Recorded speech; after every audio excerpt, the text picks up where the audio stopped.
All right, there it is, David Bowie and Jean Genie. Thank you, Mary, for suggesting that. I'm glad I was able to play it. The reason I'm particularly glad about playing that for you today is because David Bowie's Jean Genie just is a whole memory thing for me.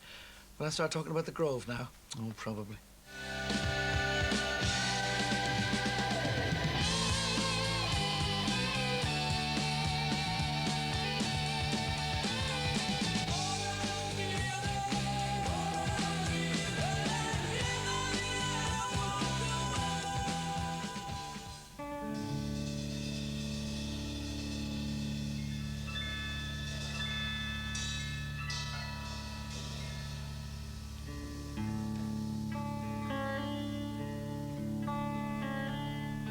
When I think about it now, in terms of memories, for me, the Grove was quite dreamy.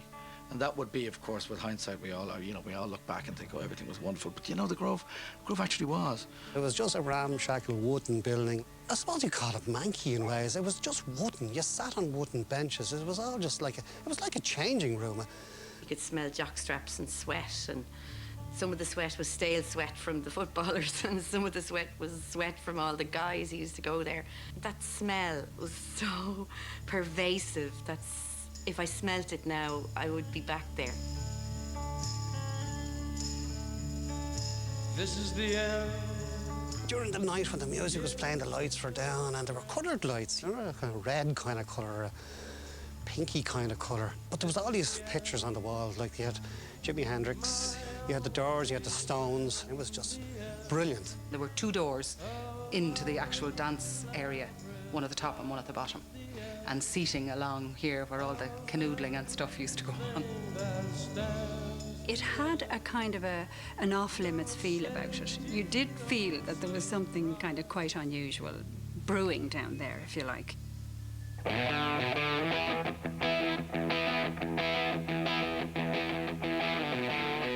I was born in the 50s, so I was still brought up in quite a strict Catholic sort of way, where any kind of outward kind of extravagance or behaviour was frowned upon. So the great thing about a disco was, oh sure, what the hell, nobody cares and nobody's looking at you anyway, so, you could really let your hair down and do every stupid dance under the sun. That was one place you could lose yourself. You just danced your head off, and it was really sweaty, and it was the sense of a whole body of people all moving together, in this tiny little space. And nobody came up to you afterwards and said, actually, that was really over the top. From the time you were quite young, you aspired to going. You couldn't wait to be let go. It was a tradition that came down through all the families. I think Ireland was still very much church-dominated, so a lot of us had a sheltered background. So it was kind of a nerve-wracking experience, so to speak. Part of the excitement was leaving the house, looking like plain Jane, pretending you were going for a walk on a nice summer's evening, and then putting on all the makeup, having the daring fag that we'd share there, and just rambling down, and probably seeing other hordes on the way down as well. So it was like walking into an outtake of Woodstock. Everybody was cool, everybody was hippie, and all the chicks were wearing beads in their hair and all long flowing skirts, and everybody smelt of patchouli. You had dances in the Grove, in your clogs and your Afghan coat, and the sweat would be pouring off you, right? And you didn't care because you had to leave the Afghan coat on you. Cheesecloth shirts were very much in nice, bright colours. You would have bell-bottoms or flares, and the wider the flare, the better, and your hair was long. That was my first kind of little sort of entry into the hippie world, and I was in awe of everybody. Think about being a teenager, teenage boys, and going to the Grove or wherever to meet girls. We were going to hear the music. The music that was played was not played in any other nightclub. Led Zeppelin, Yes. Nobody ever heard of Yes. And Cecil was playing these songs in the Grove. And that's what made it so special.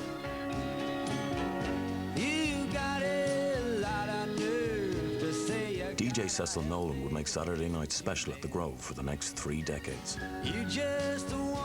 In an era when Ireland had only one licensed radio station, Cecil's particular taste in a new wave of artists from across the water transformed the Belgrove Social Club into a musical oasis. For me, Cecil was not just the guy playing the music, but he was actually an educator. He gave a lot of us our first taste of music that perhaps we didn't have access to on radio, or very obviously anywhere else, because Cecil was never guided by the charts. What Cecil was guided by was an innate sense of what was a good tune. He had one deck. It wasn't twin decks as a DJ, one deck and vinyl, and managed to keep the whole thing together. It was like a religion, you know. Cecil was there like a god up on stage, because it was like having a live band. All your bands that you always wanted to see come together, loud. And quite often you'd see him with the singles, and there could be 200 or 300 of these things, and he'd be lashing his way through it, plus the albums. So there was a real sense that it was not quite on the hoof, because I know he had a plan, but it was kind of instinctive. He read the mood.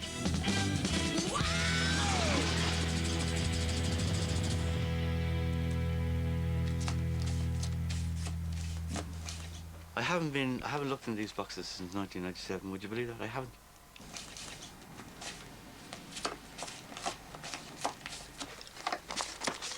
And going through these now actually brings me back. They used to call me the music man in Clontarf. That was me, because my whole life was just music. I used to get invited to all parties. The main reason, because when I'd come, you look after the music. That's the reason I got the invites to the parties. When the Grove started, when the actual Grove started, I was 22 years of age. And they said, well, you look after the records. I was the automatic choice. I think we started it, say, in February of '67. And by June, it was rocking. The place was packed. Most of the stuff that I played in those days, nobody had heard of them. Like Bob Dylan, Tim Rose, Tim Harden, Leonard Cohen. Nobody's playing that kind of stuff. And I remember this guy named John Quinn came in, and I was playing a track by Elmore James called Dust My Broom. It's an old blues track. And he walked in. I suppose maybe 100 people in the place, and he just walked into the middle of the floor. He says, I'm in fucking heaven.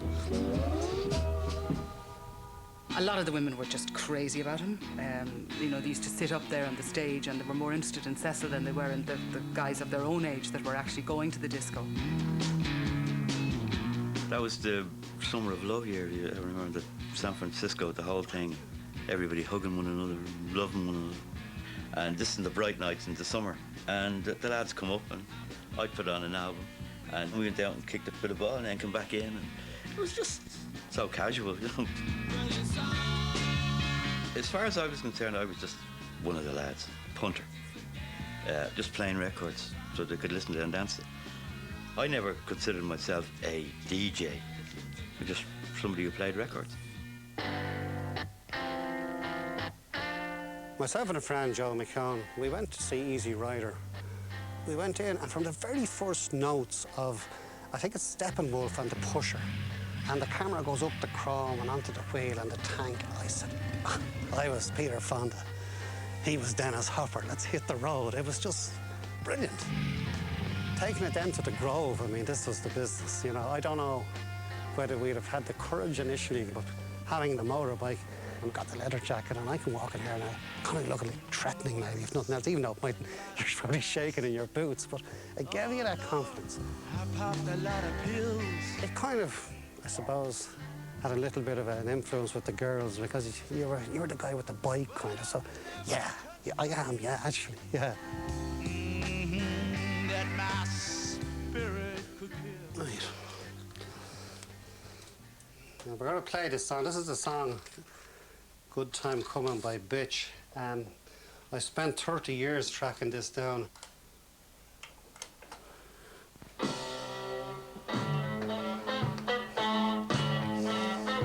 Yeah. Remember well. There you go.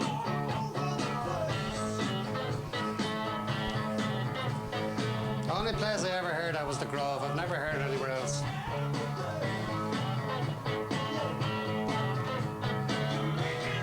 You got the leather jackets on from the bike, and you have the helmets down on the ground, and you're all in a group, and it's rock and roll. It's the business.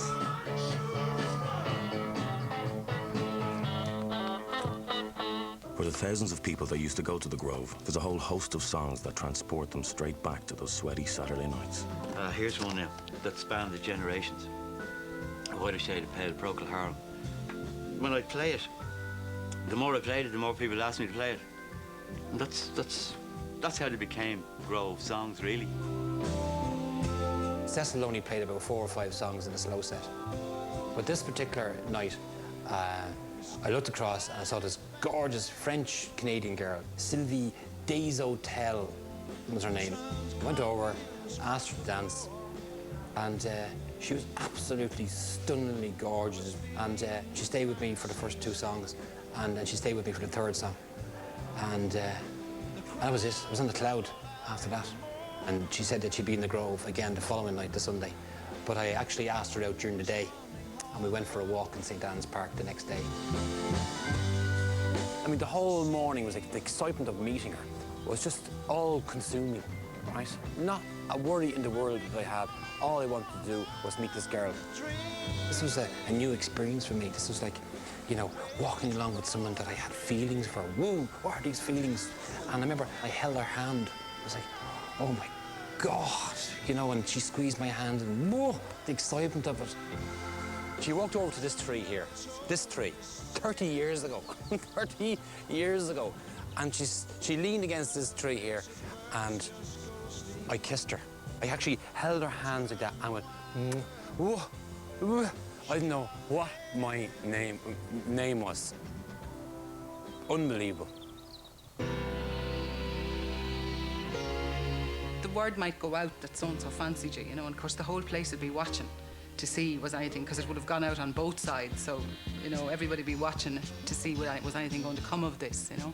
So there was all kinds of intrigue and everything going on. I remember being asked up to dance at one stage and sort of saying to the guy afterwards, why did you ask me and not my friend? So there was all that sort of, you know, you were trying to work it out for yourself and I'm not as attractive as she is or whatever. I remember the first night I went was my 15th birthday and I was allowed to go for my birthday. That was the big deal. And I was under this curfew, this midnight curfew, and this guy had a request played for me, and it was David Bowie's Changes. And I was watching the clock, and would it ever come up, and it came up at about 5 to midnight, so I barely made it. I had to take off out the door then to meet my father at midnight, like Cinderella.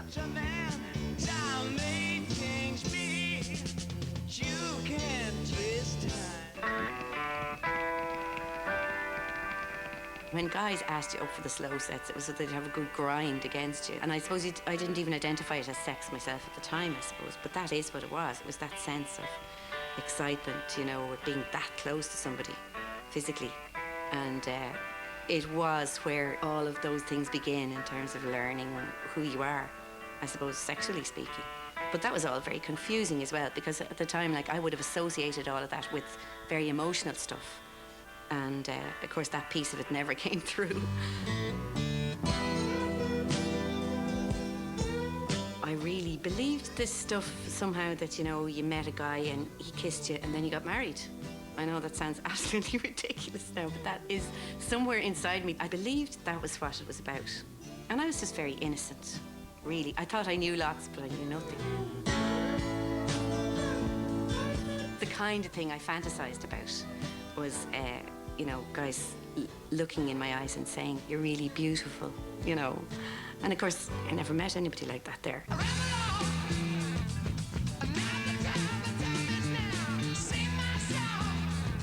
Everyone had their own patch in the Grove. You know, there were certain people that even nowadays will remember where they used to dance. Our corner, which was the bottom right-hand side of the stage, and we danced the whole night. We'd form circles and do all the air guitars and stuff, and we used to bang heads off each other so that you got home with a big lump on your head where all the people went boom together, bang. I said, hey, what is this? Be watching Top of the Pops for some of the moves. That's where I picked it up from, and you might try a few in the mirror before you went out yourself, just to kind of see, because you were real geeks, you know, we were only starting. Everybody was there just to dance. Dance your head off in this massive heave of bodies. There was this sense, too, of all dancing in a circle with the handbags in the middle. Baby, it's all if he got a good reaction to something and it was in a particular vein, it was kind of a mid-tempo thing, he'd bring in another one of those. And he could bring it up and he could bring it down. He could bring it mellow and he could rock the house, where you would perspire and be poured out of the place. And we used to shake our heads, you know, and wherever the song was playing, really get into it, and the hair would be flying in the grove. And you just went for it, you know, and everything else became oblivious.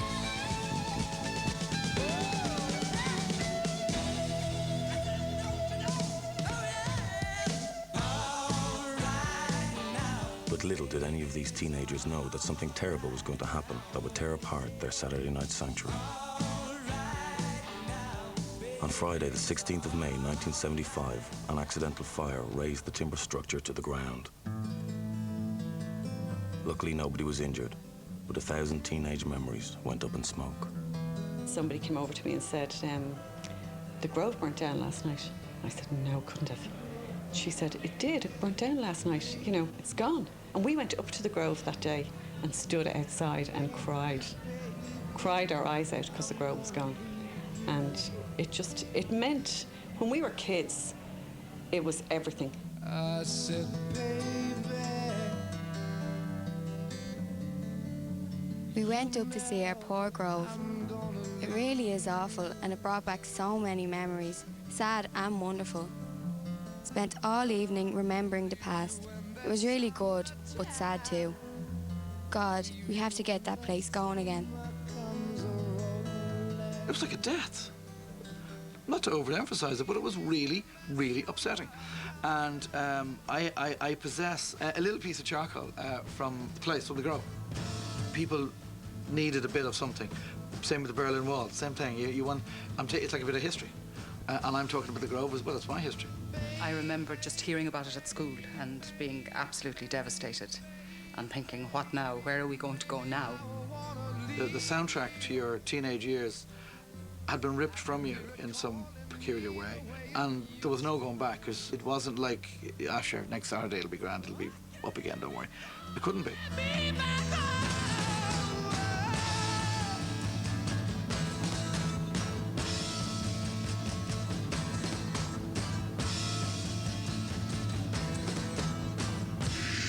But like a phoenix from the flames, the grove was soon resurrected in St. Paul's Secondary School up the road in Raheny. The old grove wasn't too much bigger than the stage in St. Paul's, and it was more like a family. Everybody knew everybody. Whereas Paul's was more spread out. But once the hall was packed, you had your atmosphere. You didn't need to do anything. So it just sort of carried on. The change that came and how it affected those of us who had been there didn't stop us going. We still went and we still enjoyed it and still loved it. But the magic of the earlier time could never be replicated, because that's not possible. But my memory of Paul's is still good. My memory of Paul's is still of a good venue. Cecil, the music, away we go. So Cecil would score the soundtrack for a whole new generation of kids. And although St. Paul's drew a much bigger crowd and a more diverse social mix, these new teens looked at Cecil and his music with the same awe and affection as their predecessors. When I was there, it was 100% rock. You were at the Grove. The music was the music Cecil liked. There was nothing like you could find anywhere else. If you didn't like the music, you wouldn't go.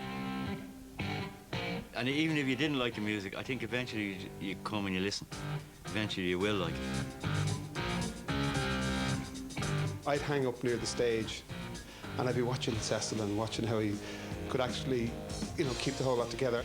But he was always kind of an innovator musically, and I think he sort of was a bit like having your iPod with all your favourite songs on it. He was hero, and he was so, in our eyes at that age, so tuned in, so intelligent, so welcoming, so wise. At that time, your parents, really didn't understand you, but Cecil would listen to you. A lot of us used to hang out up on the stage itself. That was kind of a cool place to be at the time. The stage was huge. And I reckon at any time, there was 200 people on that stage. At any time. And I'd have to start climbing over bodies and the whole thing. And there'd be a fella sitting in my chair with the microphone. And it was fun. I sort of went along with the whole thing. I thought it was great. I enjoyed the whole buzz of people like that. I knew, because I knew they were happy. do enjoy it. In a way, we took them for granted until it was only when you went to another school disco or something you realised, God, you were lucky to get one spin of Rory Gallagher and Tin Lizzy, and the rest was quite a lot of crap, you know. You know, people think that as you get older, you should change your taste in music, or not should, but a lot of people do. Why should you change? And that was basically it. I was just into music and listening to the radio. And I don't know where it came from, but I just seemed to have this... I kind of knew what they wanted. Good evening, this is Phantom FM. My name is Ray McGowan. You're tuned to The Metal Show. And for the next 2 hours, going to be playing all the best in metal from home and abroad.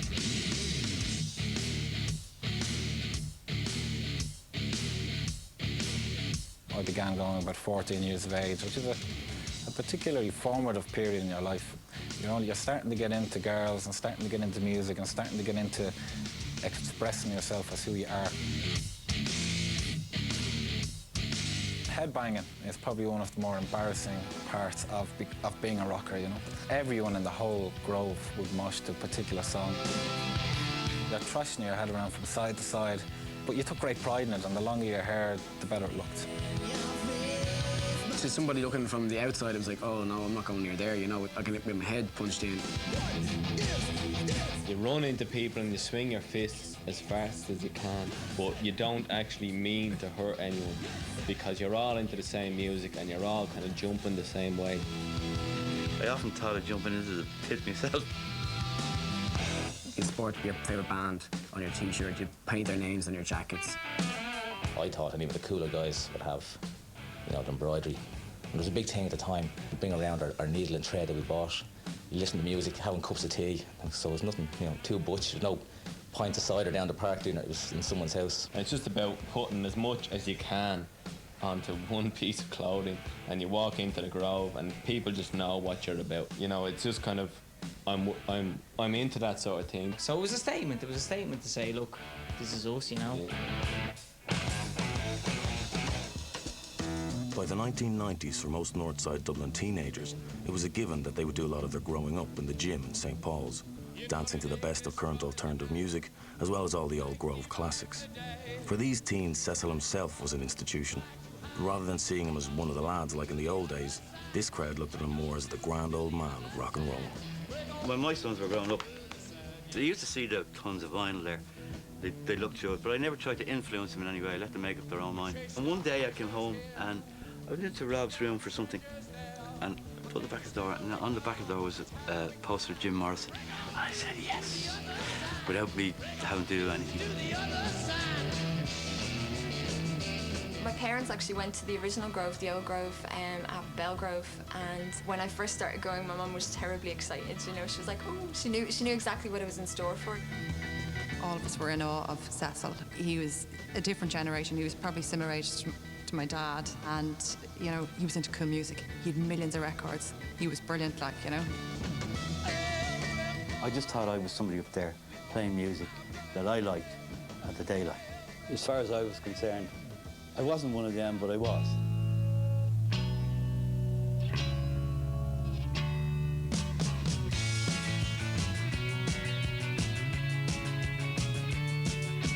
The first time I walked in, I think it may have been a Cure song that was playing, and I just remember walking in and seeing loads of people just all in black, big grins on their faces, just jumping about, going crazy.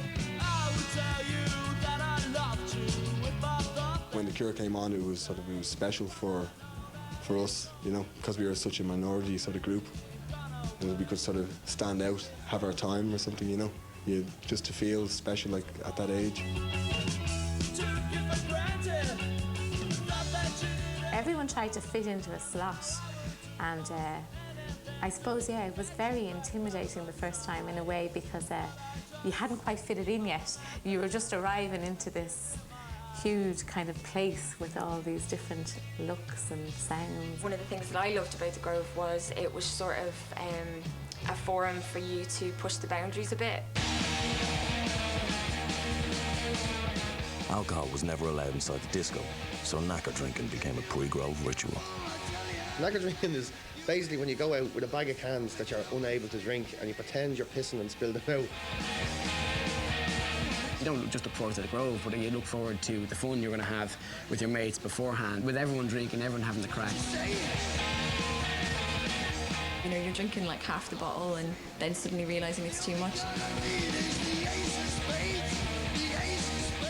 We'd have like 10, rockers, stinking of links, polo mints and cider. We'd be eating mints and spraying stuff in our mouths coming in here. So the bouncers were trying to stand up, where do you live? And say our names and everything. So you're going around the corner, it was Brian McCann, 221 Raheny Road, 26th of October 1969. Brian McCann, 221 Raheny Road, 26th of October 1969. Trying to say it as soberly as possible. We would mark on the flagon with marker. You drink to there, okay? That's Mary, that's Grace, that's Jackie, that's Michelle. And when you get to there, see if you can feel your teeth. And if you can't feel your teeth, you're drunk. And now we're going to slow it down.